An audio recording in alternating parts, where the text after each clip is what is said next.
विद्यार्थियों, मैं प्रोफेसर पूरनमल मीना से आचार्य हिंदी शहीद कैप्टन टिपू दमन सिंह राजकीय महाविद्यालय सवाई माधोपुर से। विद्यार्थियों, हमने कल रीतिकालीन कवि घनानंद के छंदों के बारे में चर्चा की थी। उसी को आगे बढ़ाते हुए आज हम आगे के छंदों के बारे में चर्चा करेंगे। विद्यार्थियों, घनानंद द्वारा रचित ये छंद वियोग श्रृंगार से संबंधित है।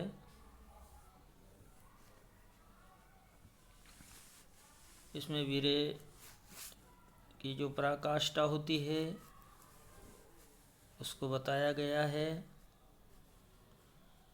जो एक विरहिणी नायिका की व्यथा है, पीड़ा है, उसको यहाँ पे कवि घनानंद ने चित्रित किया है। प्रीतम सुजान मेरे हित के निदान, कहो कैसे रहे प्राण जो अन्न की आसाई हो। तुम तो उधार दीनहीन आनी पर्यो द्वार, सुनिए पुकार यहीं कोलो तरसाई हो। चातिक है रावरो अनोको मोह आवरो, सुजान रूप बावरो बदन दरसाई हो। बिरे नसाई दया ही में बसाई आई, हाय कब आनंद को घन बरसाई हो। तो विद्यार्थियों, जो वीरानी नायिका होती है वो अपने प्रीतम के लिए, उसे पाने के लिए, जो स्वयं घनानंद अपनी प्रेयसी सुजान के लिए भी जो है इस बात को स्मरण करते हैं। तो जो वीरानी नायिका है वो अपने प्रियतम यानी श्री कृष्ण के लिए कहते हैं कि मेरे इस पीड़ा को समाप्त करने वाले, मेरा कल्याण करने वाले केवल श्री कृष्ण है। इसलिए कैसे रहे प्राण जो अनोखी अरसाई हो। तो नायिका कहती है कि उनके विरह के कारण, उनके दर्शन के बिना मेरा जीवन कैसे जीवित रह सकता है, क्योंकि उनके वियोग के कारण मेरा शरीर निष्कायी सा हो चुका है। इसलिए हे प्रीतम, तुम तो उदार दीनहीन आनी पर्यो द्वार, सुनिए पुकारिया को ले तरसाई है। क्योंकि आप तो सब पे कृपा करने वाले हैं, बहुत ही दीन है, इसीलिए आपके चरणों में आकर के खड़ी हूँ। आप मेरी आवाज़ सुने, मेरी पुकार सुने। यही लालसा, यही इच्छा लेकर आपकी शरण स्थली में आई हुई हूँ। जिस प्रकार चातिक है रावरो अनोक मोह आवरो, सुजान रूप बावरो बदन सरसाई हो। कि जिस प्रकार चातक बादलों के लिए तड़पता रहता है, क्योंकि उसके प्रति उसकी आसक्ति होती है, मोह होता है, और उसी दर्शन की आलसा में जो है वो लगा रहता है। इसी प्रकार से जो वीरानी नायिका है वो भी अपने प्रेमी के दर्शन के लिए इस प्रकार से प्रतीक्षा करती रहती है और कहती है, सुजान रूप बावरो बदन सरसाई हो, विरह नसाई दया ही में बसाई आई, हाय कब आनंद को घन बरसाओ। आगे कहती है कि आपका जो सुंदर मुख है उसे दिखाइए और मेरे वीरे की जो पीड़ा है, जो कष्ट है, उसे समाप्त कर दीजिए। इस प्रकार से जो वीरणी नायिका है वो याचिका करती है, विनय करती है और अंत में यही कहती है कि वो दिन कब आएगा जो आनंद प्रदान करेगा, यानी मेरे जीवन में वर्षा कब होगी, मेरे जीवों को जो है कष्टों का निवारण कब होगा, कब मेरी प्यास बुझेगी। तो यहाँ कवि घनानंद ने जो है सुजान जो नायिका है घनानंद की, उसकी विरह की उपस्थिति के बारे में बताया है। कृष्ण का भी इसमें आत्मनिवेदन किया गया है, प्रार्थना की गई है। अनेक प्रकार के वर्णों की यहाँ पे पुनरावृत्ति होने से जो है यहाँ अनुप्रास अलंकार बताया गया है। उसी प्रकार चातक को भी यहाँ पे जो है प्रतीकात्मक रूप में लिया गया है। अगला है विद्यार्थियों, तब तो छवि पीवत जीवत है, अब लोचन सोचन जात परे, हित पोष के तोष प्राण पले, बिल्लात महादुख दोष भरे। घन आनंद मीत सुजान बिना, सब ही सुख साज समाज टरे, तुम्हार पहाड़ से लागत है, अब आनी के बीच पहाड़ परे। इसमें कवि घनानंद ने उसी नायिका का चित्रण किया है जो संयोग और वियोग की जो स्थिति होती है, जो परिस्थितियाँ होती है, सुख और दुख जिसको कहते हैं, उसका समन्वय, उसकी तुलनात्मकता दर्शाई है। नायिका अपनी बात को कहती है, हे प्रीतम, आप संयोग स्थिति में मेरे नेत्रों की शोभा का आप पान करते रहते थे, मुझे देख करके जीवित रहते थे और तुम्हारे रूप सौंदर्य को देख करके मैं प्रफुल्लित थी। किंतु उसी प्रेम की वियोग की स्थिति में ही मेरे जो नेत्र है आपके दर्शन के लिए, आपसे मिलने के लिए, इसी चिंता और सोच में जो है जल रहे हैं। क्योंकि संयोग अवस्था में व्यक्ति संतुष्ट होता है, परंतु वियोग अवस्था में उसे वेदना की अनुभूति की तड़प दिखाई देती है। आगे कहते हैं, घनानंद मीत सुजान बिना, सब ही सुख साज समाज रहे, तब हार पहाड़ से लागत है, वाहनी के बीच पहाड़ से। घनानंद जी कहते हैं, आनंद प्रदान करने वाले सुख साधनों का जो स्थिति है वो समाप्त हो गई है और संयोग की स्थिति में पहाड़ के समान दिखाई देता है। इसलिए जब व्यक्ति आलिंगन की स्थिति में उसे वो स्थिति दिखाई देती है तो उसे पहाड़ जैसी दिखाई देती है, किंतु विरह की जो पीड़ा है, स्थिति है, वो पहाड़ से भी बढ़कर के जो है चिंतित करती है। इसलिए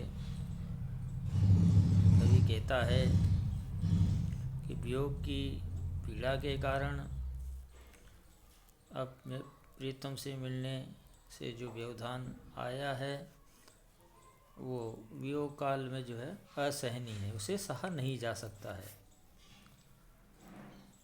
या विरह की जो तुलनात्मक स्थिति है उसका वर्णन या कवि घनानंद ने किया है।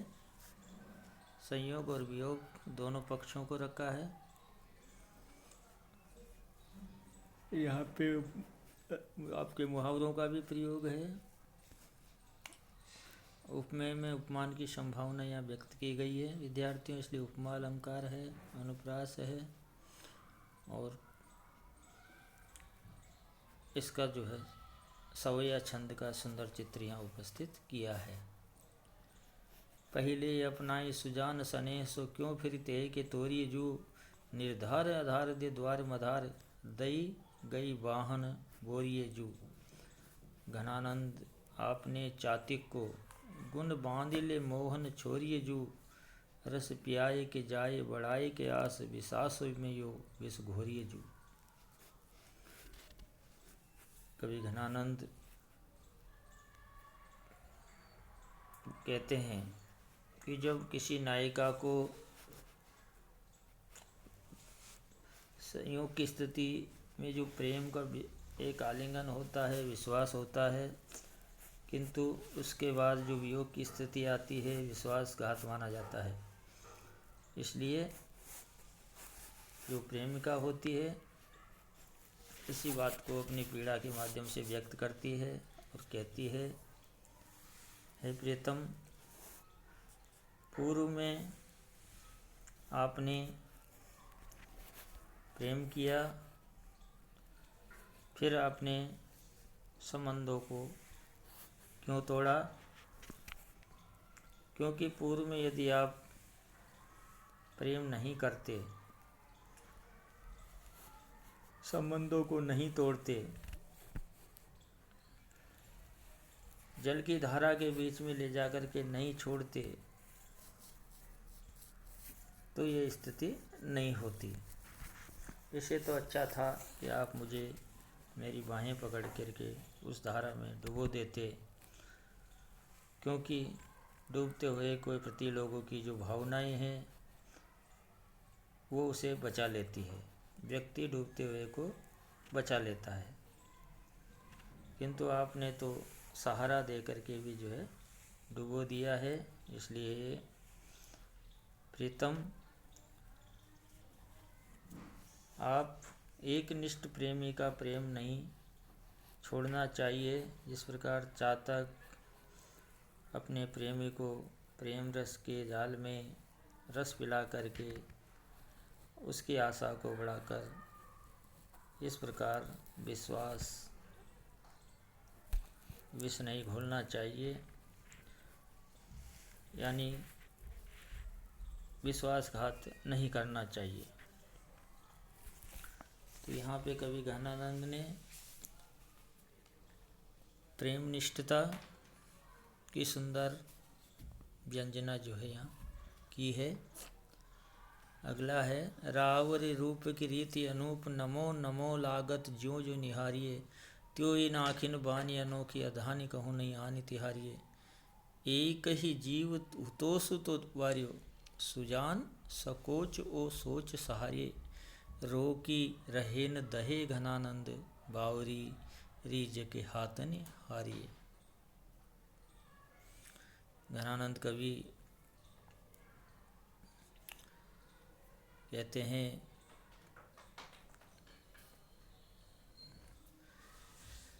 कि जीवन में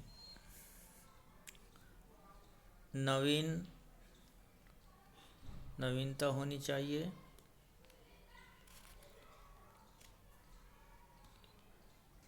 और आँखों के रूप के प्रति इंकित करना चाहिए। उसी बात को यहाँ कहा गया है।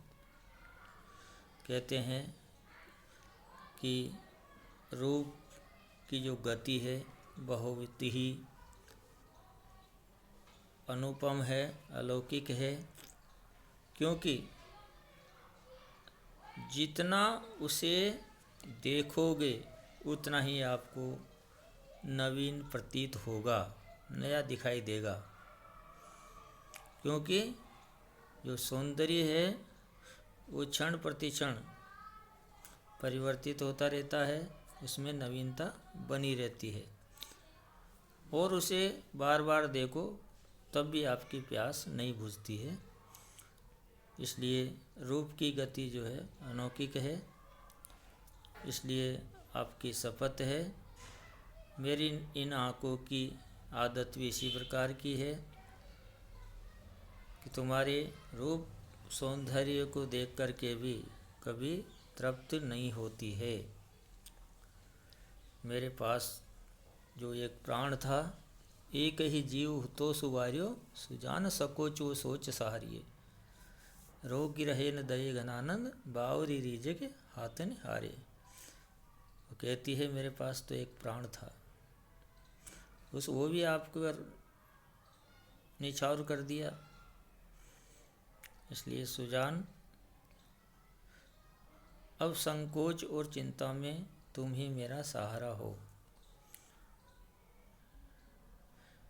कहते हैं आगे कि मैं तो आपके सौंदर्य पर रीझ गया और आपके हाथों हार गया, आपके वशीभूत हो गया। इसलिए कहते हैं कि मुझे अब रोके से भी नहीं रुकती। सुजान के प्रति जो मुग्धता का भाव है, उसी के कारण जो है मेरी ये दयनीय स्थिति है, उसी के प्रति मैं विवश हूँ। भाषा का जो है बहुत ही सटीक चित्रण है, ब्रजभाषा का अनुप्रास है, सवैया छंद है। और इस छंद में एक नवीन चित्र की उपस्थिति यहाँ बताई गई है। ले ही रहो सदा मन और को देवन जान दुलारे, दे गुण है सपने कहूँ त्यागे, संकोच वो सोच सवारे। इसमें कवि घनानंद प्रेम का उपालंब व्यक्त करता है और प्रेम की अनन्य भावना की जो विवस्था है उसको भी व्यक्त किया गया है।